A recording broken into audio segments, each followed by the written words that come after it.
नमस्कार दोस्तों, स्वागत है आपका आज के मुख्य समाचारों में। जी हां दोस्तों, आपको यहां पर देखने को मिलेंगी सुबह से लेकर शाम तक की तमाम बड़ी खबरें मुख्य समाचार ब्रेकिंग न्यूज़ अपडेट्स के रूप में। तो दोस्तों जान लेते हैं आज की पहली बड़ी खबर।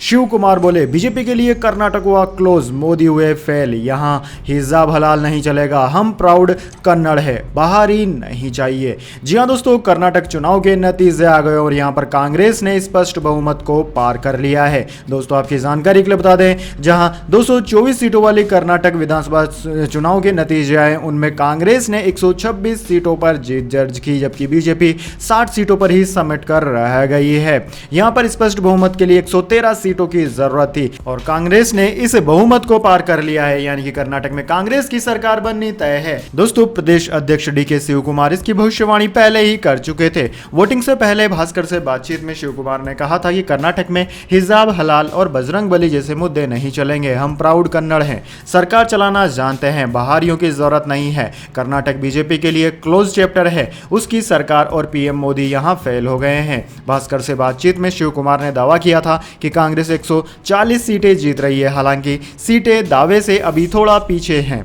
पर बहुमत के लिए काफी हैं। इसके बाद दोस्तों अगली बड़ी खबर, राहुल ने कहा 5 वादे पहली कैबिनेट में पूरे करेंगे, बोले कर्नाटक में नफरत की दुकानें बंद हुई, मोहब्बत की जीत हुई। जी हां दोस्तों, कर्नाटक में कांग्रेस बहुमत से जीत दर्ज करने में कामयाब रही। रुझानों में पार्टी को 130 तक सीटें मिलती दिखाई दे रही थी, लेकिन अंत में सीटें 136 रही। इस चुनाव में कांग्रेस ने अपना पूरा जोर लगा दिया था, जिसके नतीजे सामने आए हैं। इसी बीच राहुल गांधी दिल्ली स्थित पार्टी दफ्तर पहुंचे। उन्होंने मीडिया के सामने आए 6 बार नमस्कार किया और कहा कि सबसे पहले मैं कर्नाटक की जनता को, कांग्रेस के कार्यकर्ताओं को, सब नेताओं को और उनके काम को बधाई देता हूं। उन्होंने कहा कि कर्नाटक के चुनाव में एक तरफ सरकार के करीबी पूंजीपतियों की ताकत थी तो दूसरी तरफ गरीब जनता की शक्ति थी। इस चुनाव में शक्ति ने ताकत को हरा दिया। यही हर राज्य में होगा। कांग्रेस कर्नाटक में गरीबों के साथ खड़ी हुई है। हम उनके मुद्दों पर लड़ रहे हैं। हमने नफरत और गलत शब्दों से ये लड़ाई नहीं लड़ी, हमने मोहब्बत से ये लड़ाई लड़ी है। कर्नाटक ने दिखाया है कि इस देश की मोहब्बत अच्छी लगती है।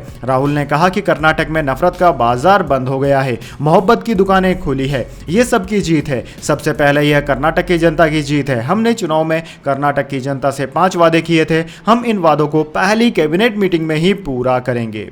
इसके बाद दोस्तों अगली बड़ी खबर, कर्नाटक चुनाव में जीत पर पीएम मोदी ने कांग्रेस को दी बधाई, बीजेपी कार्यकर्ताओं की मेहनत को भी सराहा।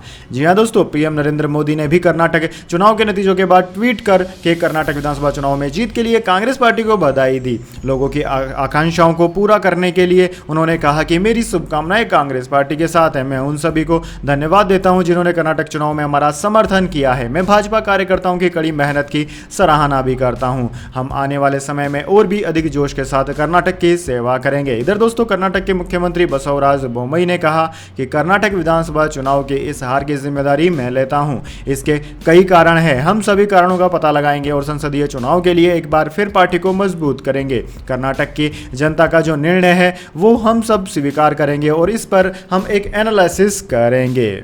इसके बाद दोस्तों अगली बड़ी खबर, भारतीय कुश्ती संघ के सभी पदाधिकारियों पर लगा प्रतिबंध, भारतीय ओलंपिक एसोसिएशन ने अकाउंट्स दस्तावेज मंगाए, 45 दिन में होंगे चुनाव। जी हां दोस्तों, भारतीय ओलंपिक संघ आईओए ने भारतीय कुश्ती संघ के सभी पदाधिकारियों पर प्रतिबंध लगा दिया है। आईओए के संयुक्त सचिव कल्याण चौबे ने कुश्ती संघ को आदेश जारी कर उसके सभी पदाधिकारियों के प्रशासनिक आर्थिक कार्य पर रोक लगा दी है। आईओए ने कुश्ती संघ के सभी दस्तावेज, अकाउंट्स और विदेशी टूर्नामेंटों के लिए भेजी जाने वाली एंट्री का लॉगिन वेबसाइट संचालन तत्काल उसे सौंपने को कहा है। आईओए ने यह कदम खेल मंत्रालय की ओर से भारतीय कुश्ती संघ के चुनाव रद्द कर आईओए की अस्थायी समिति को संघ के चुनाव कराने और उनके संचालन का जिम्मा सौंपने के बाद उठाया है। दोस्तों आपकी जानकारी के लिए बता दें, देश के कई नामी पहलवान डब्ल्यूएफआई के अध्यक्ष ब्रजभूषण शरण सिंह की गिरफ्तारी की मांग को लेकर दिल्ली के जंतर मंतर पर 21 दिनों से धरना दे रहे हैं। कुश्ती संघ के चुनाव 45 दिन में कराने के आदेश खेल मंत्रालय ने आईओए को दिए हैं। इसके बाद दोस्तों अगली बड़ी खबर, भारतीय क्रिकेटर विराट कोहली बोले मुझसे कप्तानी में कई गलतियां हुई, लेकिन जो किया अपने लिए नहीं, टीम को आगे ले जाने के लिए किया। जी हां दोस्तों, टीम इंडिया के पूर्व कप्तान विराट कोहली ने हाल ही में दिए एक इंटरव्यू में कहा कि मुझे यह स्वीकार करने में कोई शर्म नहीं है कि जब मैं कप्तान था तो मैंने कई गलतियां की, लेकिन एक बात मैं जानता हूं कि मैंने कभी भी अपने स्वार्थ के लिए कुछ नहीं किया। मेरा टारगेट टीम को आगे ले जाना था। कोहली ने डिज्नी प्लस हॉटस्टार के show let there be sport के एक एपिसोड में आगे कहा कि मैं कह सकता हूं कि जैसे आप आउट होने पर गलतियां करते हैं यह एक विफलता है, असफलताएं थी, लेकिन मेरा इरादा गलत नहीं था। जब तक आप सही जगह पर हैं आप गलतियां करेंगे, लेकिन जब आप उससे सीख लेंगे तो आप चमकना शुरू कर देंगे। इसके बाद दोस्तों अगली बड़ी खबर, लिंडा याकोरोनी बनी ट्विटर की नई सीईओ, एलन मस्क ने किया ऐलान। जी हां दोस्तों, सोशल मीडिया प्लेटफॉर्म ट्विटर के सीईओ एलन मस्क ने आधिकारिक तौर पर ऐलान कर दिया है कि लिंडा याकोरिनो ट्विटर की नई सीईओ है। लिंडा अगले हफ्ते में ट्विटर की कमान संभाल लेंगी। दोस्तों आपकी जानकारी के लिए बता दें, मस्क ने बताया कि लिंडा मुख्य तौर पर बिजनेस ऑपरेशंस पर ध्यान देगी, जबकि वह खुद प्रोडक्ट डिजाइन और नई तकनीक पर फोकस करेंगे। मस्क ने शुक्रवार शाम को ट्विटर पर बताया कि मैं ट्विटर के नए सीईओ के तौर पर लिंडा याकोरिनो का स्वागत कर उत्साहित हूं। वह मुख्य तौर पर बिजनेस ऑपरेशंस पर फोकस करेगी, जबकि मैं प्रोडक्ट डिजाइन और नई तकनीक पर फोकस करूंगा। दोस्तों आपकी जानकारी के लिए बता दें, एलन मस्क ने बीते साल अक्टूबर में ट्विटर को $44 अरब में खरीद लिया था। इसके बाद उन्होंने सीईओ पराग अग्रवाल को बाहर का रास्ता दिखा दिया था। कंपनी को नए सीईओ की तलाश थी, ऐसे में एलन मस्क ने नया सीईओ ढूंढ लिया है। इसके बाद दोस्तों अगली बड़ी खबर, यूपी निकाय चुनाव, मेयर चुनाव में खाता तक नहीं खोल सकी सपा, फिर भी अखिलेश को मिली खुशी की वजह। जी हां दोस्तों, उत्तर प्रदेश में नगर निकाय चुनाव में समाजवादी पार्टी बीजेपी से बुरी तरह पिछड़ गई है। मेयर इलेक्शन में सपा का खाता तक नहीं खुला। वहीं कर्नाटक विधानसभा चुनाव में कांग्रेस को बहुमत मिलता नजर आ रहा है। इसके बाद भी सपा प्रमुख अखिलेश यादव को खुश होने की वजह मिल गई। हालांकि दोस्तों अखिलेश ने कर्नाटक विधानसभा चुनाव में भाजपा की हार को लेकर ट्वीट किया है। इस ट्वीट में अखिलेश यादव ने भाजपा पर निशाना साधते हुए लिखा कि कर्नाटक का संदेश यह है कि भाजपा की नकारात्मक, सांप्रदायिक, भ्रष्टाचारी, अमीरोन्मुखी, महिला युवा विरोधी, सामाजिक बंटवारे, झूठे प्रचार वाली व्यक्तिवादी राजनीति का अंतकाल शुरू हो गया है। यह मेरी सकारात्मक भारत का महंगाई, बेरोजगारी, भ्रष्टाचार व वैमनस्य के खिलाफ सख्त जनादेश है। दोस्तों आपकी जानकारी के लिए बता दें, यूपी में 17 नगर निगम चुनाव को लेकर काउंटिंग हुई। इनमें सपा एक भी सीट पर खाता नहीं खोल सकी। बीजेपी सभी 17 सीटों पर जीत गई। इसी बीच यूपी के पूर्व सीएम अखिलेश यादव ने ट्वीट किया। इस ट्वीट के जरिए उन्होंने भाजपा पर हमला बोला है। इसके बाद दोस्तों अगली बड़ी खबर, सचिन तेंदुलकर ने धोखाधड़ी का केस दर्ज कराया। कहा मेरी फोटो और आवाज का इस्तेमाल कर लोगों को गुमराह किया जा रहा है। जी हां दोस्तों, पूर्व भारतीय क्रिकेटर सचिन तेंदुलकर ने गुरुवार को मुंबई क्राइम ब्रांच के साइबर सेल में धोखाधड़ी का मामला दर्ज कराया। उन्होंने अपनी शिकायत में आरोप लगाया कि इंटरनेट पर चल रहे फेक एडवर्टाइजमेंट में उनके नाम, फोटो और आवाज का इस्तेमाल किया गया है। क्राइम ब्रांच ने इस मामले में आईपीसी की धाराओं 420, 465 और 500 के तहत मामला दर्ज कराया है। इसमें धोखाधड़ी, जालसाजी और आईटी अधिनियम की संबंधित धाराएं शामिल है। सचिन की शिकायत के बाद मुंबई पुलिस की साइबर सेल ने जांच शुरू कर दी है। दरअसल दोस्तों मीडिया रिपोर्ट्स के मुताबिक सचिन तेंदुलकर की तरफ से यह शिकायत उनके पर्सनल असिस्टेंट ने दर्ज कराई है। शिकायत में कहा गया है कि इंटरनेट पर चल रहे एक फेक एडवर्टाइजमेंट में सचिन का नाम, फोटो और आवाज का इस्तेमाल किया गया है। साथ ही विज्ञापन में नीचे लिखा हुआ था कि प्रोडक्ट को खुद सचिन ने रिकमेंड किया है। इसके जरिए लोगों से ठगी की जा रही है। सचिन ने इसकी जानकारी सोशल मीडिया के जरिए दी है। इसके बाद दोस्तों अगली बड़ी खबर, लोकसभा में आम आदमी पार्टी की हुई एंट्री। अगर देश की जनता ने चाहा तो जालंधर उपचुनाव में जीत पर बोले अरविंद केजरीवाल। जी हां दोस्तों, पंजाब की जालंधर लोकसभा सीट पर हुए उपचुनाव में आम आदमी पार्टी बड़ी जीत हासिल कर चुकी है। आम आदमी पार्टी के उम्मीदवार सुशील रिंकू ने अपने निकटतम प्रतिद्वंदी एवं कांग्रेस उम्मीदवार कमरजीत कौर चौधरी को हराया। इस जीत पर दिल्ली सीएम अरविंद केजरीवाल ने पार्टी मुख्यालय में कहा कि लोकसभा में आज आम आदमी पार्टी की एंट्री हुई। अगर देश की जनता ने चाहा तो हम लोकसभा में भी बहुमत में होंगे। दिल्ली सीएम ने कहा कि लोगों ने भगवंत मान के काम पर मोहर लगाया है। इसके लिए आम आदमी पार्टी को बधाई। पिछली बार 92 सीट जीतकर हमने सरकार बनाई। उस लहर में भी जालंधर की 9 सीटों में हम सिर्फ 4 जीत पाए थे। 5 कांग्रेस जीती, लेकिन आज 9 में से 7 पर आम आदमी पार्टी जीती। 2019 में हमें जालंधर में सिर्फ 2.5% वोट मिले थे, आज 34% वोट मिले हैं। इसके बाद दोस्तों अगली बड़ी खबर, उत्तराखंड न्यूज। प्रदेश में 30 जून के बाद लागू होगा यूनिफॉर्म सिविल कोड। मुख्यमंत्री धामी ने कही बड़ी बातें। जी हां दोस्तों, पुष्कर सिंह धामी ने कहा है कि समान नागरिक संहिता के लिए जस्टिस रंजना प्रसाद देसाई की अध्यक्षता में कमेटी ने ड्राफ्ट लगभग तैयार कर लिया है और 30 जून तक कमेटी ड्राफ्ट सरकार को उपलब्ध करा देगी। सरकार को ड्राफ्ट मिलते ही उसे लागू करने की दिशा में आगे बढ़ेंगे। कहा गया है कि उत्तराखंड देश का पहला राज्य होगा जहां समान नागरिक संहिता कानून लागू होगा।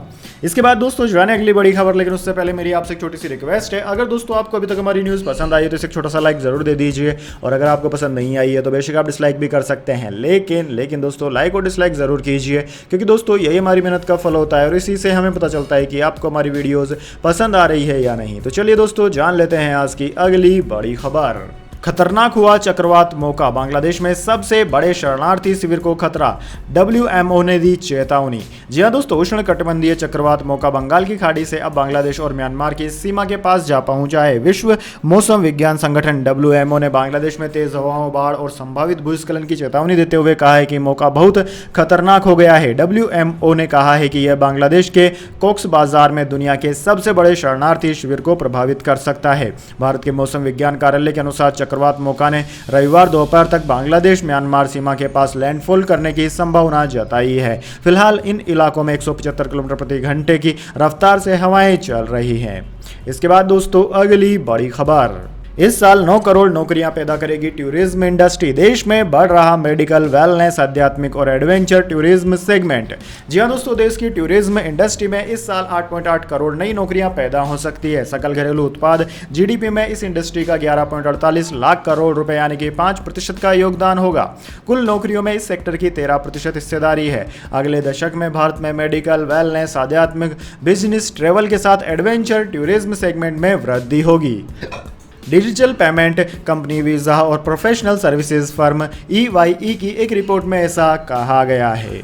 इसके बाद दोस्तों अगली बड़ी खबर, जियो सिनेमा ने लॉन्च किया सब्सक्रिप्शन प्लान। 999 रुपये में साल भर ले सकेंगे इसका मजा, एक साथ 4 डिवाइस देख सकेंगे कंटेंट। जी हाँ दोस्तों, जियो सिनेमा ने प्रीमियम सब्सक्रिप्शन प्लान लॉन्च कर दिया है, यानी कि आपको जियो सिनेमा के प्रीमियम सब्सक्रिप्शन के लिए भी Amazon prime video, Disney plus Hotstar और नेटफ्लिक्स की तरह सब्सक्रिप्शन लेना होगा। जियो सिनेमा ने अपने प्रीमियम सब्सक्रिप्शन प्लान की कीमत 999 रुपये रखी है। इस प्लान के तहत कंपनी यूजर्स को 12 महीने के लिए जियो सिनेमा का सब्सक्रिप्शन मिलेगा। जियो सिनेमा ऐप पर जल्द ही Game of Thrones, Harry Potter, Succession और डिस्कवरी जैसी मूवी और शोज दिखेंगे। इस प्लान के तहत यूजर्स अपने अकाउंट को एक साथ 4 डिवाइस में लॉगिन कर सकते हैं। प्ले स्टोर पर दी गई जानकारी के अनुसार जियो सिनेमा ऐप को अब तक 10 करोड़ से अधिक बार डाउनलोड किया जा चुका है। इसके बाद दोस्तों अगली बड़ी खबर, बजाज ने लॉन्च की रॉयल एनफील्ड की टक्कर की बाइक, आधी कीमत में धमाकेदार फीचर्स।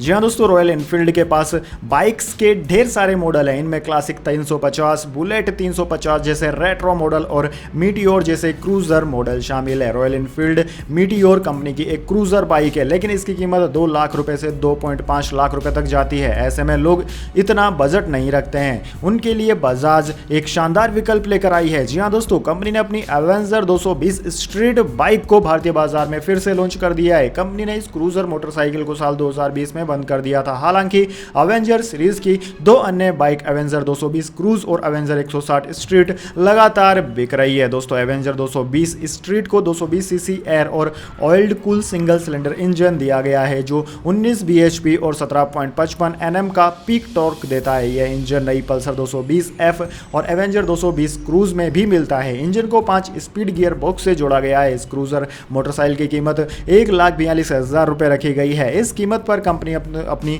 220 क्रूज को भी बेचती है। तो दोस्तों, यह थी आज की तमाम बड़ी खबरें। इसके बाद दोस्तों बारी आती है आज के माइंड क्यूज क्वेश्चन की। जी हाँ दोस्तों, एक आसान से सवाल का जवाब देकर आप जीत सकते हैं एक अमेजिंग सरप्राइज गिफ्ट हमारे यूट्यूब चैनल की ओर से। तो दोस्तों, आज का सवाल आपकी स्क्रीन पर आ चुका है। राष्ट्रपिता महात्मा गांधी ने पढ़ाई के अंदर कौन सी डिग्री हासिल की थी? जी हाँ दोस्तों, अगर आप जानते हैं कि महात्मा गांधी ने पढ़ लिख कर कौन सी डिग्री हासिल की थी, तो जल्दी से इसका जवाब कमेंट बॉक्स में लिख दीजिए। अगर दोस्तों आपका जवाब होता है एकदम सही और आप चुन जाते हैं लकी विजेता के रूप में, तो आपको मिल सकता है एक अमेजिंग सरप्राइज गिफ्ट हमारे यूट्यूब चैनल की ओर से। तो दोस्तों जल्दी से अपना उत्तर कमेंट बॉक्स में लिख दीजिए, वीडियो को लाइक कर लीजिए और चैनल को सब्सक्राइब करके बेल आइकन भी दबा लीजिए। धन्यवाद। वंदे मातरम। जय हिंद, जय भारत।